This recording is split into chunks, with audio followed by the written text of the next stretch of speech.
네, 오늘 아내를 향한 주님의 설계의 두 번째 말씀 전하겠습니다. 자, 에베소서 5장 22절입니다. 아내 된 이 여러분, 남편에게 하기를 주님께 하듯 하십시오. 아멘. 자, 이 말씀을 뒷받침하는 몇 개의 성경 구절이 있습니다. 에베소서 5장 22절 본문으로 들어가기 전에 잠시 이 구절들을 살펴보고자 합니다. 베드로전서 3장으로 한번 넘어가 보십시오. 베드로전서 3장은 이 진리를 더욱 분명히 밝혀주고 이해하도록 돕습니다. 베드로전서 3장 1절, 2절입니다. 아내가 된 이 여러분, 이와 같이 여러분은 자기 남편에게 순복하십시오.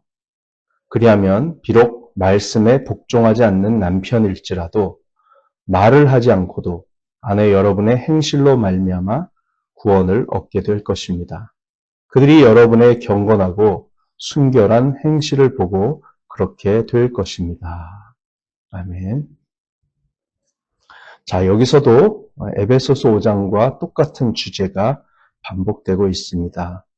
흥미로운 점은 바로 베드로전서 3장 1절의 그 작은 표현, 이와 같이 혹은 마찬가지로 라는 표현입니다.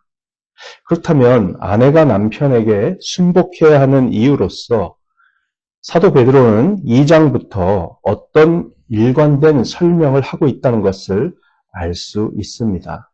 2장에 나와 있는 하나님의 가르침과 마찬가지로 남편에게 순복하라는 뜻인 것이죠. 먼저 베드로전서 2장 13절, 14절을 보겠습니다. 여러분은 인간이 세운 모든 제도에 주님을 위하여 복종하십시오. 주권자인 왕에게나 총독들에게나 그렇게 하십시오. 네, 이렇게 말씀합니다. 하나님을 위하여, 하나님의 복음이 막히지 않게 하기 위하여, 그리고 하나님께서 주신 권위에 순복하기 위하여 인간이 세운 모든 제도, 모든 권위에도 순복하라는 가르침입니다. 인간이 세운 제도와 권위도 결국은 하나님께서 주신 권위이므로 하나님을 섬기는 데 방해가 되지 않는다면 전반적으로 그 권위에 순복하라는 것입니다. 그것이 하나님의 권위와 질서에 대해 우리가 순복하는 방법이 된다는 가르침이죠. 또 그것은 그러한 삶은 우리의 신앙생활이 통일교와는 다르게 매우 건전하고 사회 속에서 책임감 있는 삶의 방식이라는 것을 증거하는 것이기도 합니다. 그래서 베드로전서 3장 15절에서 이렇게 말합니다. 선을 행함으로 어리석은 자들의 무지한 입을 막는 것이 하나님의 뜻입니다. 자, 이제 그 정부의 권위 다음에 또 무슨 말이 나오는가 볼까요? 그 다음은 베드로전서 3장 18절을 보겠습니다. 하인으로 있는 여러분, 극히 두려운 마음으로 주인에게 복종하십시오. 선량하고 너그러운 주인에게만 아니라 까다로운 주인에게도 그리하십시오. 네, 아멘. 여기서도 주인과 하인이라는 관계에서의 권위 문제를 다루고 있습니다. 그리스도 안에서는 주인이나 하인이나 평등한 관계입니다. 하인이 믿음이 좋으면 오히려 교회 안에서 주인보다 더 존경을 받는 사람이 될 수도 있습니다. 하지만 교회를 떠나 일의 현장으로 가면 분위기가 달라지죠. 하인은 주인의 권위에 순복해야 합니다. 물론 주인인 그리스도인도 하인인 그리스도인에게 일의 현장에서 친절과 겸손의 자세를 유지해야 합니다. 하인 신분의 그리스도인에게 있어서 자신의 주인이 그리스도인이 아니라면 조금 더 이야기가 달라집니다. 까다로운 주인에게도 하인은 그의 권위에 순복해야 한다는 가르침을 받고 있습니다. 자, 이렇게 베드로전서 2장의 가르침의 흐름은 명백합니다. 우리 모두는 정부라는 합법적 권위에 순복합니다. 우리는 고용주의 권위에도 순복합니다. 베드로전서 2장 19절부터 21절은 이렇게 말합니다. 억울하게 고난을 당하더라도 하나님을 생각하면서 괴로움을 참으면 그것은 아름다운 일이라고 말합니다. 또한 그것은 그리스도께서 우리를 위하여 고난을 당하심으로써 본을 남겨놓으신 이유이며 그리스도께서는 우리가 하나님께서 주신 권위에 순복하느라고 때로는 부당한 고통을 당하는 것까지도 바라신다는 것이지요. 정부의 압제나 권위 아래에서 하나님을 위해 참으시고 권위에 순복하신 가장 위대하신 본보기는 사실 예수님 자신이십니다. 자, 그러면 이런 맥락에서 다시 베드로전서 3장 1절로 돌아갑니다. 이와 같이 마찬가지로란 무슨 뜻입니까?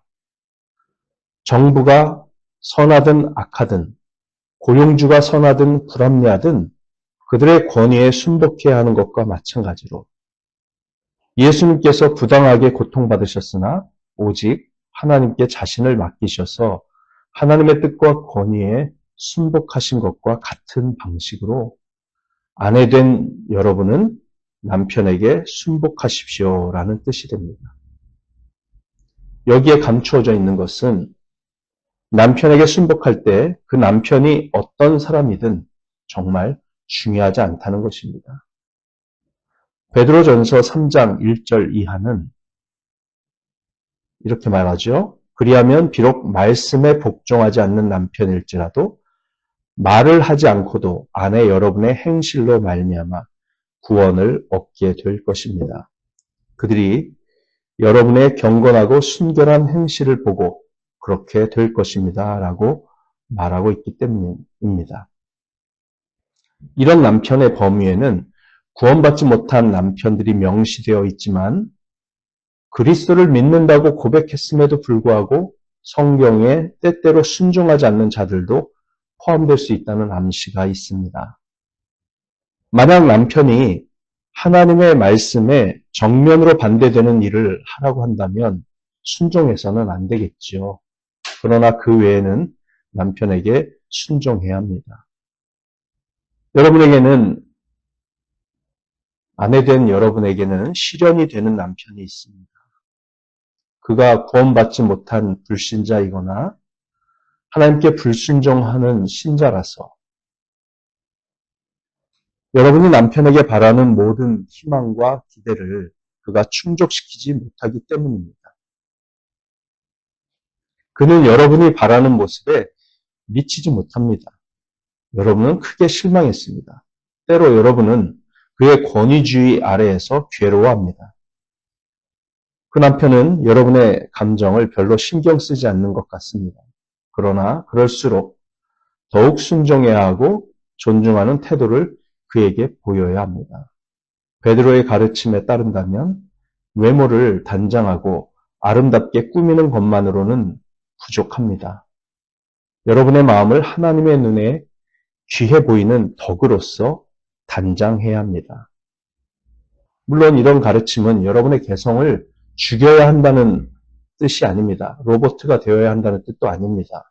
지루해져야, 삶이 지루해져야 한다는 뜻도 아닙니다. 그냥 무턱대고 끝까지 참고 견디면서 그렇게 지루하게 살아야 된다는 뜻이 아니죠. 의견을 절대 말하지 말라는 뜻도 아닙니다. 그러나 마음 깊은 곳에 온유함과 순복하려는 마음이 있어야 합니다. 그 숨겨진 부분이 하나님 보시기에 귀한 것입니다. 하나님은 그런 여성을 더 좋아하십니다. 예수님께 직접 배운 베드로의 가르침이 이것입니다. 이것이 항상 기준이었습니다.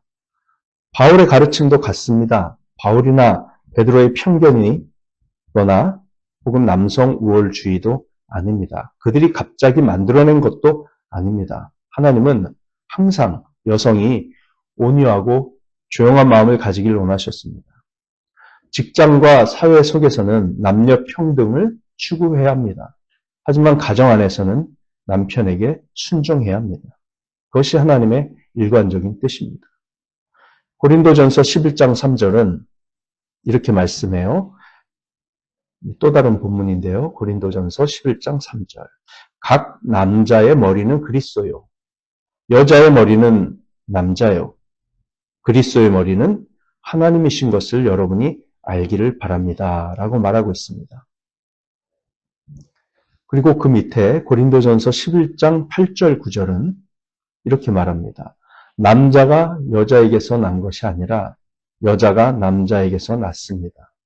또 남자가 여자를 위하여 지으심을 받은 것이 아니라 여자가 남자를 위하여 지으심을 받았습니다. 라고 말하고 있습니다. 따라서 창조의 질서는 남편을 머리이자 지도자의 위치에 두고 있고 아내를 순종의 위치에 두었습니다. 하지만 남성 우월주의에 빠지지 않고 하나님의 질서에 남편과 아내가 함께 순종하는 그런 고귀한 목표를 이루도록 하기 위해서 고린도전서 11장 11절 12절은 이렇게 말합니다. 그러나 주님 안에서는 남자 없이 여자가 있지 않고 여자 없이 남자가 있지 않습니다. 여자가 남자에게서 난 것과 마찬가지로 남자도 여자의 몸에서 났습니다. 그리고 모든 것은 다 하나님에게서 났습니다. 아멘. 다시 말해 상호 의존 관계가 바로 남편과 아내의 관계라는 것입니다. 남자가 여자를 리드하고 이끌지만 여자가 남자를 낳습니다. 권위와 순복, 지도력과 순종이 있다고 해서 영적으로나 인간의 가치에 있어서 남녀가 불평등하지 않습니다. 에베소서 5장 22절로 다시 돌아갑니다. 에베소서 5장 22절. 아내 되니 여러분, 남편에게 하기를 주님께 하듯 하십시오. 하나님께서는 여기서 아내에게 요구하시기를 남편에게 순종할 것을 매우 분명히 요구하십니다. 주님께 하듯 하라고 하셨으니까요. 예수님의 권위에 아내들이 순복하듯이 그 남편에게도 순복하라는 겁니다. 남편에게 순복함으로써 결과적으로 예수님께 순복하는 삶을 살라고 말씀하십니다. 이것이 아내의 복을 위한 하나님의 설계이며 더 나아가 남편의 복, 자녀들의 복, 교회의 복을 위한 것입니다. 아내들은 이 중대한 책임을 반드시 이해해야 합니다. 그러나 오늘날 대부분의 여성들은 그렇지 않습니다. 이 아내의 고귀한 책임을 잊지 않으면서도 또 아내 자신의 존귀함을 잘 유지하도록 돕는 글이 하나 있습니다. 로라 밀러라고 하는 분이 쓴 책의 내용인데요. 제가 읽어드립니다. 나는 돕는 배필이 되도록 창조되었다. 창세기 2장 18절에서 하나님이 여자를 남자에게 주신 목적은 바로 남자의 외로움을 없애고 그를 돕는 자가 되게 하려는 것이었다. 내가 하나님을 영화롭게 하고 그분을 누릴 때, 그분을 즐거워할 때 인간으로서의 목적을 가장 완벽하게 이루듯이 내가 남편에게 돕는 배필이 될 때 나는 여성으로서의 목적을 가장 완벽하게 이루는 것이다. 돕는 자가 된다고 해서 내가 남편보다 열등한 존재가 되는 것은 아니다. 나의 여성성이 하나님께서 나를 그분께 부르시는 주권적인 계획을 방해하지 않으며 그분과의 관계에서 나를 더 낮은 위치에 묶어두지도 않는다. 실제로 성경은 하나님이 나를 구원하실 때 내 성별을 고려하지 않으셨음을 보여준다. 그리스도 안에서는 유대인이나 헬라인이나 종이나 자유인이나 남자와 여자의 차별이 없기 때문이다. 하나님께서 나를 교회 가족으로 부르실 때 나의 여성성은 그 부르심에 본질적으로 포함되었다. 그러나 하나님께서 나를 교회로 부르셨을 때 내가 여성이라는 사실은 부수적인 일이며 더 본질적인 것은 내가 하나님의 형상인 사람이고 내가 하나님의 자녀라는 사실이다. 정말 잘 말했습니다. 이런 고귀한 정체성을 가지고 있되 또 하나님의 창조 질서 아래에서의 아내의 역할, 그것을 우리 잘 감당해야 되겠죠. 그래서 남편을 세워서 남편이 하나님께서 주신 그 권위와 질서를 가정 안에서 잘 행사하도록 돕는 배필이 되는 것. 결국은 그것이 아내 자신을 위한 길이기도 하고 자녀들을 위한 길이기도 하고 교회의 복음이 빛나도록 하는 지름길이 되는 것입니다. 사회를 따라가면 안 됩니다. 이 사회는 완전히 망가져 있습니다. 성경에 정면으로 대적하고 대항하는 그런 가르침이 만연해 있죠.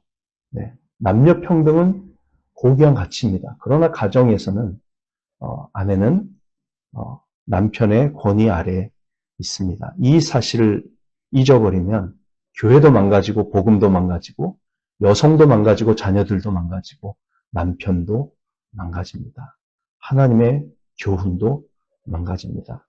자, 다음 주는 잠언 31장의 말씀을 가지고서 에베소서 5장 20절의 진리를 더욱 명확하게 알 수 있는 시간을 갖도록 하겠습니다.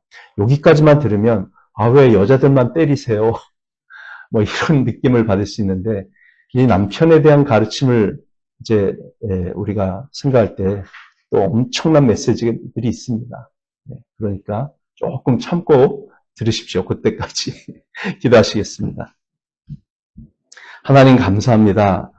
오늘도 저희들을 말씀으로 가르쳐 주시고 정말 가정을 위해서 하나님께서 설계하신 아내들을 위해서 설계하신 그 하나님의 고귀한 뜻을 저희들이 잘 알고 순종함으로써 또 우리 남편과 아내가 가정 안에서의 자신의 역할을 잘 감당함으로써 하나님의 거룩한 진리를 빛나게 하고 더 많은 사람들이 구원받게 하는 일에 우리가 쓰임받기를 간절히 원합니다. 우리는 연약하고 부족하고 죄성을 가지고 있고 항상 하나님의 뜻에 순종하지는 못하는 그런 삶을 살고 있지만 주님 우리를 긍휼히 여겨주시고 주의 성령으로 충만하게 하여 주셔서 주의 말씀으로 우리를 온전히 다스려 주셔서 이 귀한 진리에 순종하는 자들마다 참으로 놀라운 달콤한 하나님의 행복을 누리게 하시고 구원의 열매를 맛보게 하여 주시옵소서.